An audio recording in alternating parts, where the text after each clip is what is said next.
انتم عارفين بزاف ديال القصص على المقابر وعلى الرعب اللي كيكون فيهم، وبالخصوص بالليل. ما يقدروش الناس يدوزوا من المقبره لا جرى ليهم شي حاجه، ولا يشوفوا شي حاجه اللي ما عمرهم ما يقدروا ينساوها اصلا. وياما سمعت بزاف ديال القصص على هذا الشيء، ولكن انا المقابر بالنسبه ليا هما داري، وهو باش كنت كناكل طرف ديال الخبز. انا احمد كنت عايش مع الاب ديالي في واحد الدوار، وبالضبط في واحد الروضه ديال هداك الدوار. كان الوالد ديالي هو العساس وهو حفار القبور ديال هذيك المقبره. اما بالنسبه للام ديالي كانت ماتت شحال هادي وانا صغير، ودابا انا هو الولد الوحيد عند الاب ديالي. من صغري وانا كنعاونو وكنشوف الناس كتدفن، كنشوف الكفن والقبوره وحتى الجثث ديال الناس، لدرجه قلبي مات ولا هادشي عادي بالنسبه ليا. وفاش كنت كنمشي للمدرسه كانوا الدراري كاملين كيبغيو يوليو الاصدقاء ديالي. عرفتوا علاش؟ غير باش نعاود ليهم القصه ديال المقابر وشنو كيوقع فيهم. داك الساعه كنت صغير وكنت كنزيد في فخرات. كنت كنقول لهم شي قصص من الخيال ديالي، وانا اصلا وهما اصلا راه ما كاينينش، غير باش نبان راني انا واعر. وكان كيعجبني نشوفهم خايفين. ودازت الوقت قريت وخديت الباك ديالي. واصلا الدوار اللي حنا فيه ما فيه شي ثانويه، ما يمكنش لي نكمل قرايتي، ما كاينه لا جامعه لا والو. ولكن الا بغيت نكمل خصني نمشي لمدينه اخرى، ولكن ما نقدرش نمشي ونخلي الوالد ديالي بوحدو. كان كبير في العمر، حيت كنت كنعاونو في الحفير والدفين، وانا اصلا ما عنديش المصاريف ديال الكرا في شي مدينه اخرى، حيت انا غير ولد حفار القبور، والحاله عندي ضعيفه بزاف. داكشي باش قلت نكمل الحرفه ديال الوالد، كيف ما كيقولوا حرفة بوك باش ما يغلبوك. من بعد ما دازت عامين الوالد غادي يمرض، واحد المرضى خايبه اللي غادي عليها يتوفى. وبقيت بوحدي دفنتو، كنقول الحمد لله بعدا قبرو غادي يبقى حدايا، وديما غادي نشوفو ونزورو. وهنا غادي نولي انا هو العساس ديال المقبره في بلاصه الوالد. مشات حياتي عاديه جدا، الا مات شي حد ولا حفرت لشي حد شي قبر راه كنتخلص. المهم واكل طريف ديال الخبز وصافي. وفي العشيه راه كنت كنسد الباب الكبير ديال الروضه، وكندخل للبيت نتعشى ونعس باش نفيق بكري. حتى لواحد الليله وباقي عاقل عليها بحال هادشي وقع ليا غير البارح. كانت شي جوج ديال الليل، سمعت الباب الكبير ديال الروضه كيدق، وشي واحد كيدق بشي حجره هزه في يدو. وانا فقت مخلوع وكنقول شكون اللي جاي في هاد الليل؟ واش الدفين كيكون في الليل؟ راه كيكون غير بالنهار. وبقيت كنقول اعوذ بالله من الشيطان الرجيم. هزيت البيل ومشيت نشوف شكون. المهم وصلت عند الباب وبديت كنسمع واحد الصوت ديال بزاف ديال العيالات كيهضروا من ورا الباب. قلت شكون اشنو بغيتو في هاد الليل؟ سكتوا العيالات، وحده فيهم هي اللي دوات معايا. وحده فيهم قالت لي انا من العيالات ديال الدوار. صراحه انا راني خفت 25 عام وانا هنايا، وما عمر جرى ليا هكا ولا جا عندي شي حد في الليل. وليت كنقول ياك ما هادي عودة القبور، حيت سمعت بزاف عليها ديال القصص. المهم حليت الباب ولقيت 3 ديال العيالات دايرين النقاب على وجههم. وحده هزه واحد الصندوق ديال الخشب. قلت ليها شنو بغيتي؟ قالت لي راه بنتي ولدت هذه واحد الساعه، ولكن الوليد زاد ميت، وبنتي جاه واحد النزيف خاصني ضروري نديها للمدينه للسبيطار. والدفين انا راه عرفتو كيكون غير في الصباح، ولكن الا مشيت للمدينه ما غادي نرجع حتى تبرا بنتي، وهذا الشيء اللي غادي يشد ليا الوقت. عافاك شد هذا الصندوق وهداك الساعه زدت حليت الباب واحد شويه وقلت ليها الدفين لاله راه كيكون غير مع الصباح، ما عندي ما ندير لك، وهذا راه الليل.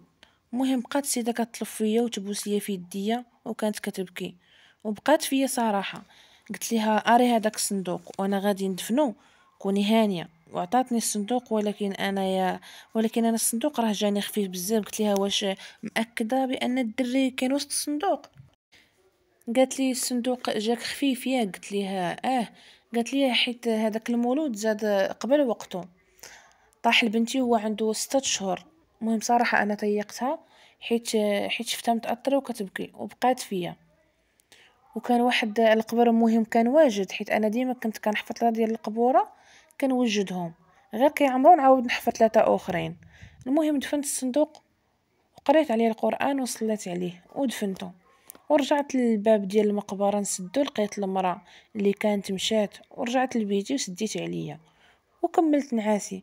ولكن من بعد واحد 5 ايام غادي توقع واحد الحاجه اللي ما كطيحش على البال وما عمرني شفت بحالها، غريبه صراحه. في هاد المقبره غادي تضربني الفيقه بالليل على واحد الصوت غريب، شي حاجه كتصوت طلعت من الشرجم اللي كيطلع على المقبره، وغادي يبان ليا واحد الحنش كبير بزاف وكحل وعينيه حمرين واقف على القبر ديال هذاك الدري الصغير اللي دفنت، اللي جابت ليا المراه بالليل. تخلعت منه وسديت الشرجم وبديت كنقرا القران وانا كنسمع هذاك الصوت مجهد، وبقيت على هذاك الحال حتى مشى. وقلت واقيلا غير غادي يكون دخل غير لشي حفره في الروضه، نخليه حتى الصباح ونقلب عليه ونقتلو.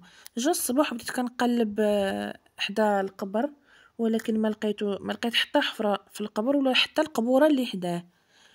دوزت نهار كامل وانا كنقلب في المقبره والو ما لقيتوش. وفي نفس الليله وفي نفس الوقيته وبنفس الصوت ونفس الحنش ونفس القبر بان لي الحنش. اللي دخلت للبيت باش نهز الفاس، خرجت وما لقيتوش الحنش، راه طار. واخا غير دخلت وخرجت، وهذيك اللحظه تخلعت كيفاش دغيا طار بهاد السرعه. قلت عندك هذا ما يكونش حنش ويكون شي حاجه مسيفه ليا على سيف تحنش. قلت صافي بلا ما نبقى معمر راسي، نعست حتى الصباح ونشوف شنو كاين في هذاك القبر وهذاك الصندوق، حيت ما هاد الحنش عنده علاقه بهذاك الصندوق ولا كاينه شي حاجه ما هياش. مشيت نعست وانا عقلي خدام حتى الصباح.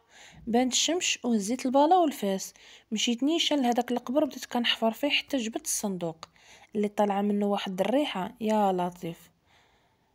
حتى تنادم معايا الحال، قلت واقيلا هذا غادي يكون غير الجوته ديال الدري حيت طالعه منه الريحه. ولكن قلت صافي اللي عطا الله عطاه، صافي راني جبت الصندوق، خليني نشوف شنو فيه.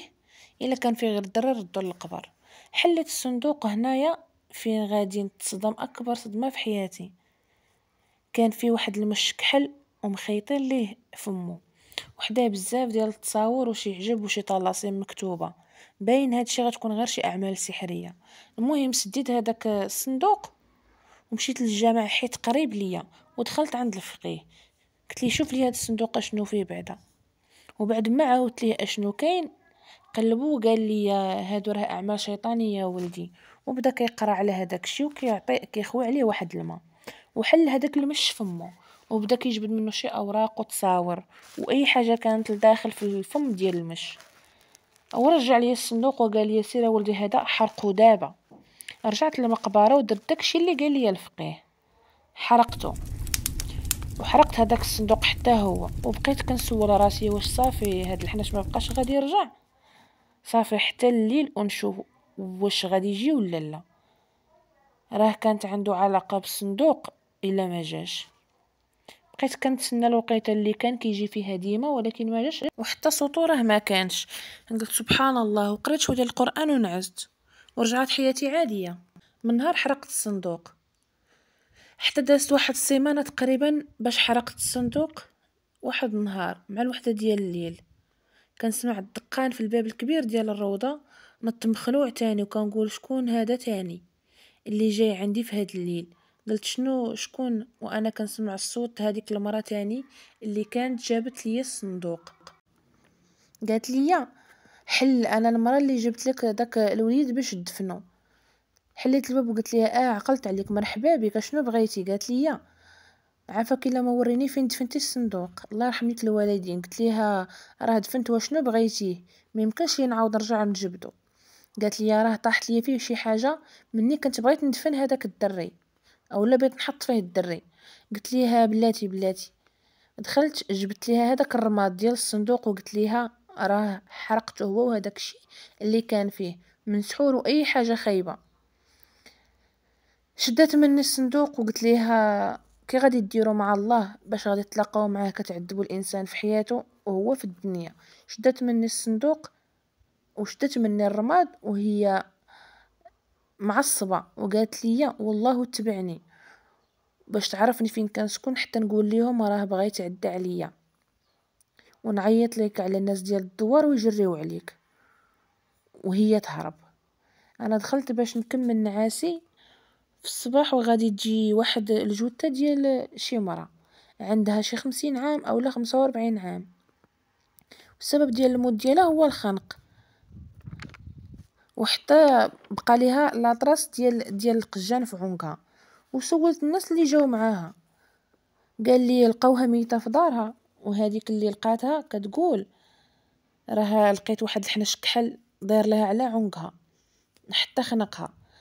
مني شافتو عيطات على الجيران باش يجيو يقتلوا الحنش، ولكن لقاوه طار ما لقاوش مرة وخايا ويقلبوا عليه، لكن لقاو حداها الرماد.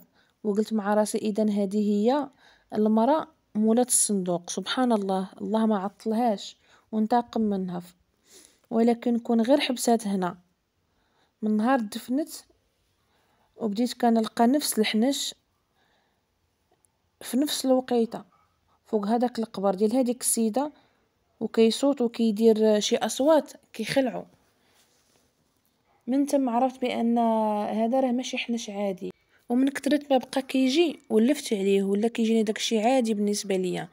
هادشي اللي كاين في القصه ديالنا ديال نهار اليوم. كنتمنى ان شاء الله تعجبكم، والى عجبتكم ما تنسوش تبارطاجوها مع الاهل والاقارب والى قصه جديده.